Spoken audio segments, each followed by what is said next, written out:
ada suatu pernyataan atau pertanyaan. Jadi pertanyaan tersebut akan saya minta kepada Bapak Ibu untuk menjawabnya atau membukakan pendapatnya. Kemarin banyak yang merasa tekanan batin ngantuk gitu kan. Nah jadi dengan semuanya aktif, semuanya berpendapat, saya harap waktunya. Nah jadi tujuan kegiatan kita untuk beberapa pekan ke depan itu ada 3. Jadi kita memang ingin adanya pemahaman, gagasan dan prinsip pendidikan berdasarkan pemikiran Ki Hajar Dewantara. Kemudian pemahaman itu mengadopsi dari pendapat Ki Hajar Dewantara bahwa tujuan dilakukannya pendidikan itu adalah menuntun segala kekuatan kodrat yang ada pada anak-anak itu agar mereka sebagai manusia dan anggota masyarakat dapat mencapai keselamatan dan kebahagiaan yang setinggi-tingginya. Jadi harapannya siswa di sekolah itu bahagia, begitu tamat dia selamat. Coretannya itu yang kita adopsi pada kurikulum sebelumnya. Tapi di kurikulum Merdeka tidak seperti itu. Siswa itu diibaratkan adalah kertas yang sudah ada sketsanya, tapi sketsanya itu samar-samar. Dan tugas kita adalah membentuk garis samar tersebut menjadi lebih nyata atau lebih jelas. Tapi pada dasarnya sketsa itu sudah ada. Nah dari 2 hal itu saja kita sudah tahu bahwa paradigma ini benar-benar berubah total. Nah hari ini saya tidak ingin menggurui Bapak Ibu karena ilmu saya juga tidak cukup untuk menggurui. Jadi kita sama-sama belajar.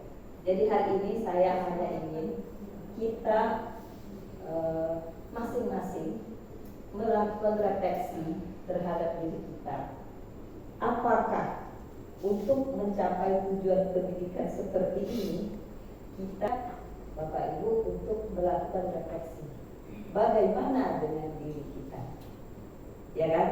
Apakah kita tidak memiliki kekurangan A, B, C? Apakah kita sudah bisa A, B, C?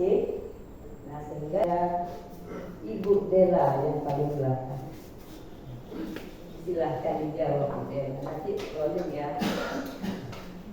Ada mikrofon. Oke, pertanyaannya Bu Dela. Mengapa Bapak atau Ibu memutuskan menjadi pendidik atau guru? Di tempat itu yang masih baru diangkat, masih fresh. Kalau kami udah lama sih jawabannya akhirnya.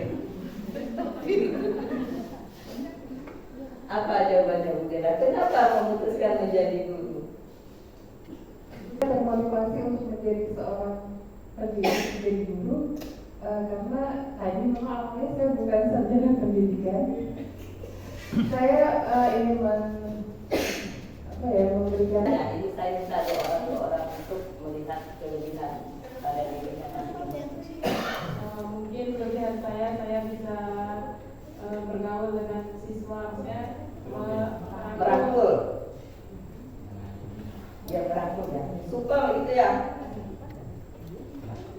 Ya, apalagi satu aja kelebihannya. Oke, terima kasih. Saya kalau misalnya dimarah sama siswa saya diamkan terus muka jutek. Judes. Iya. Dendam enggak? Dendamnya sekali ya. Kalau menurut saya sih yang saya rasakan selama ini mungkin juga Pak tahu ya, saya kayaknya kurang mengontrol emosi. Kurang bisa mengontrol emosi. Jadi kalau siswa yang buat kesalahan itu kayaknya udah meledak, marah-marah, Ya. mungkin. Jadi itu bisa menghambat proses pembelajaran. Nah itu yang saya rasa. Mengenali kekuatan dan kelemahan diri sebagai landasan dasar sehingga mampu mengenali karakteristik dan kebutuhan murid sesuai kodrat dan fasenya. Dan poin pertama yang kita pelajari yaitu tentang mengenali diri sendiri. Itulah pentingnya ya kenapa kita tahu kelemahan dan kelebihan kita. Sekarang kita masuk ke bagian yang kedua. Mari kita refleksi apa peran saya sebagai guru. Itu udah saya kemarin ke sekolah, saya ketemu siswa. Siswa itu macam-macam Bu, ya macam-macam karakternya. Yang nyebelin ada, yang bikin ada, yang buat gemes ada. Tapi di karena keuangan saya, keuangan saya sebelum tugas di sini 4 sekolah saja saya bisa pagi sampai sore. Kenapa hanya dengan satu sekolah dengan kondisi yang agak lumayan sama juga dengan 4 sekolah keliling-keliling gitu kan? Mental, karena kalau kita nggak punya mental otomatis kita kalah. Ya, dibantu di kursi saya. ya. Ya, itu saya pasti lihat jadwal besok karena kebetulan saya sudah hafal ya. Itu bukan saja kita sebagai seorang guru, Ya. tapi harapan itu terutama harapan dari keluarga. Ya. Dari keluarga, kita gurunya juga sekolah. Jadi harapan itu yang kita harapkan bukan hanya sekedar harapan ya Bu ya. Itu yang pertama, bisa menerima apa yang kita sampaikan. Nah itu. Terus yang kedua, dari hasil yang menerima yang kita sampaikan itu mereka dapat menerapkan ya dalam kehidupan mereka atau dari lingkungan sekitar mereka. Itu harapan saya.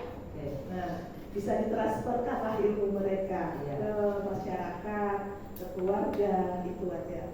Pokoknya ya udah biar saya lakukan untuk menuntun ya, Ya, betul. peran untuk menuntun supaya Menuntun perjalanan. mereka diharapkan untuk supaya belajar dengan sungguh-sungguh dan juga dia tahu tujuan hidup ke masyarakat.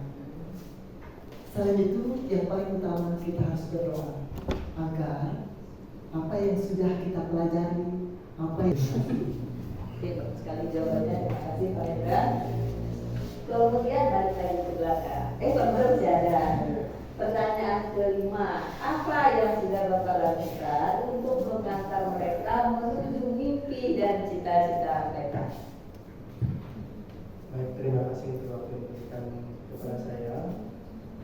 Pertama-tama yang saya lakukan adalah tes ini, cobalah itu ditiru sehingga nanti sekolah tidak sia-sia menjadi petani. Misalnya begitu. Petani milenial. Ya, enggak kan? Ya, Begitu.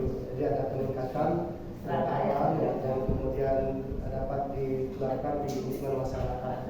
Dan contoh konkret ada sosok-sosok yang mereka kenal bisa contoh kesuksesannya. Kita selalu menyamakan zaman saya sekolah dulu, ya kan? Zaman saya dulu selalu gitu kata-kata pamungkasnya kan. Kalau nggak apa kalian nggak boleh pulang. Konteks murid dan zaman. Ya memang tidak zamannya lagi karena saya dihukum. Ya kan? Zamannya tidak seperti itu lagi. Kenapa? Karena kemarin kita sudah lihat. Yang tidak kita sadari adalah bahwa pendidikan itu adalah upaya menaiki sebenarnya adalah hasil dari pendidikan zaman guru kita dulu kan. Dan kita sekarang sedang membentuk masa depan akan mereka pakai di zaman mereka. Hari ini mereka sesuai. Suatu hari Pak Ibu pernah memiliki pengalaman yang kurang menyenangkan. Salah. Pertanyaan itu yang Saya masih kuliah, nah itu ada dosen saya, dosen di manajemen pemasaran. Selalu buat kita tertawa ya, menyenangkan. Jadi dalam proses pembelajaran itu tidak membosankan. Oke. Ya, itu sih. Itu termasuk berkesan kan? Iya. Iya, karena karakternya yang